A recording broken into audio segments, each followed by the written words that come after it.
With the Firearms Act, from November the 1st to December the 20th, we charged 70 persons under the new act, 63 men and 7 women, the majority in the 16 to 30 age group. I look forward to the impact that the new sentencing provisions will have. On the operational side, Operation Relentless 2, a jointly planned and executed operation with the JDF and the police, was launched in September, which by October started to stabilize the increase we were experiencing. With the provisions under the Emergency Powers Act, the operation became that much more effective, resulting in immediate reductions. On the spot news media, we got the latest news. We don't care about the views, we just representing right. Put local news internationally every night. On the spot, wave that Jamaican flag from left to right. Let's get it right, y'all know the type. We ain't dealing with the hype. We make it take flight. Yeah, man, my viewers and subscriers, what go on. A blessed and wonderful Wednesday evening to each and every person out there tuning in to On The Spot News Media. Now, my peeps, I have a few stories to share with you, the regular members of Chan Public and also members of the diaspora. So please like the video, share the video, watch the entire vlog so you can get a full understanding and a better appreciation of everything we are going in Jamaica. So for the 4th time in 6 months, the Prime Minister had another SOE declared. And when time we say SOE, we mean States of Public Emergency. So we'll be hearing from the Prime Minister in his own words as he weighs in on this new wave of States of Public Emergency. Listen. This morning at midnight, His Excellency, the Governor-General, the Most Honorable Sir Patrick Allen, declared 2 states of public emergency. One in the entire parishes of St. Anne, Clarendon, St. Catherine, Kingston, and St. Andrew. And the second, this is now in the entire parishes of St. James, Westmoreland, and Hanover.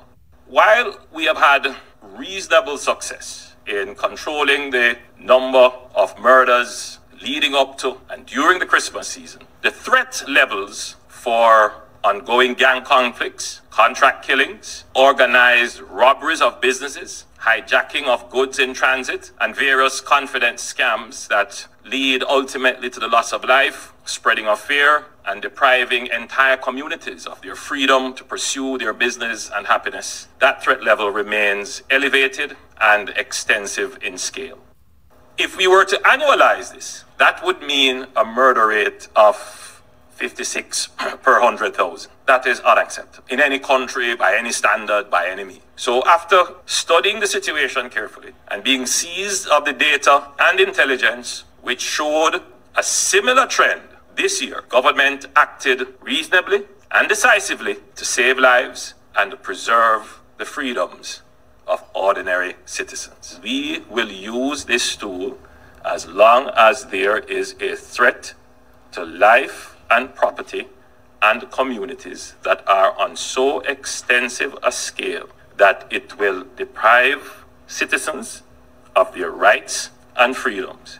And the situation is over and above the capacity of our regular law enforcement. That is the definition built into the Constitution of the state of public emergency. The attempt was made in the CMOC agreement to say that if your murder rate, that is your murders per 100,000, exceed, Commissioner remind me of the figure, I believe it was 32 per 100,000, then the use of SOEs and other tools that are over and above regular policing and law enforcement tools would be justified. That was the agreement signed. It's out of our mind that the SOEs are just, you have them in your back pocket and you never use them. They are situationally determined. That was the voice of Prime Minister of Jamaica, Andrew Holness. Meanwhile, the police commissioner, Major General Anthony Anderson, at that same press briefing, had conceded that the security forces may not always have evidence against the people detained under the state of public emergency. Can you believe me, peeps? That's an atrocity.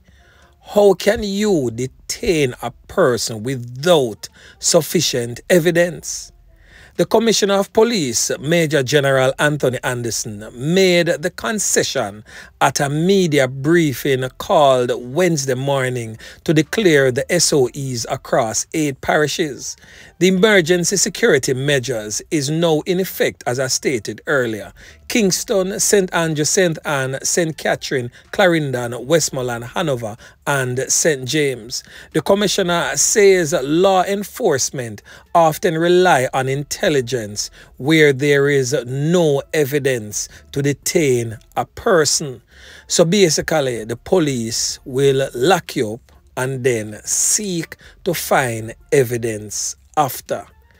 Well, in my view, in certain circumstances, I guess that can work, but I just hope that this is not a widespread method that is being used regularly on the streets to just lock up our Jamaican nationals without sufficient evidence. But as I stated, there is always an exception to the rule. So I hope this method is only being used in exceptional circumstances. But anyway, we're going to hear from the Commissioner of Police himself as he weighs in on this new round of SOEs. Listen. The state of emergency, on top of those guys, now allows us to impact the people who intelligence says are doing violence. So these are the set that are in the communities, impacting it, but either they have served sentences already, they may be out on bail on a charge, or they may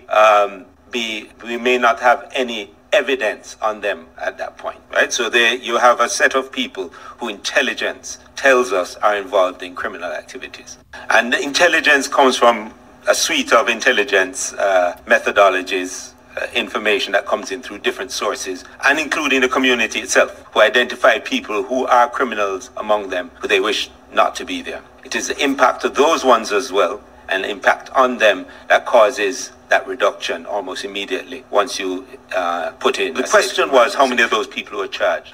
During the period of state of emergency, all of the people who are taken in, who have criminal files on them, or are wanted, persons of interest, persons who we know are involved in criminal activities, persons intercepted with firearms, etc., are not brought in under a state of emergency, even if they are existing in place. They are charged under the normal system. That was the voice of the Commissioner of Police, Major General Anthony Anderson, as he weighs in on this new wave of states of public emergency. Now, as I stated earlier, which he expounded on, there is always exceptions to circumstances, and there's always exceptions to every rule. So he is basically breaking it down to let us know that sometimes there isn't an real evidence, tangible evidence, so to speak, on a person, but they gathered intelligence that a person in that particular community has engaged or is directly involved in criminal activities. So those persons, of course, they will take off the streets and then gather the necessary information to slap charges on them. That in itself, I am definitely in support of. Yeah, man. So anyway, my peeps, make we move on. So over there in the troubled, war-torn, crime-riddled Kingston Central Police Division, just moments after the declaration of a new set of states of public emergencies in that particular police division, a joint police military unit that operates within the confines of the Kingston Central Police Division reaped success as they seized this Smith & Wesson pistol on your screen right now, including a magazine and 35 live 9mm rounds of ammunition and a bag of white powdered substance resembling the white lady. And when time we say white lady, we are talking about the baking soda type of something there. Yeah man, may I tell you. 2 men were taken into police custody in relation with the fine. So I guess that these 2 men rather to spend 15 years in a cell with some man than stand up out a road free like a bird in the tree and go and look some woman. Yeah man. So the joint force continues its relentless efforts to rid the country of wanted persons, criminals, illegal weaponry, and illegal substances. So over there in the parish of St. Elizabeth, the St. Elizabeth Police Division is probing a loss of life of a man in the Barbary Hall in southwest St. Elizabeth on Monday night. The police has since identified the deceased man as 34-year-old Sanji Foster, otherwise called Shampoo, a mechanic and also a resident of Williamsfield district in southwest St. Elizabeth. A police report states that around 9:30 p.m. Foster was at a shop in the Barbary Hall district when a gunman pounced upon him from the side of the building and fired one shot hitting Foster.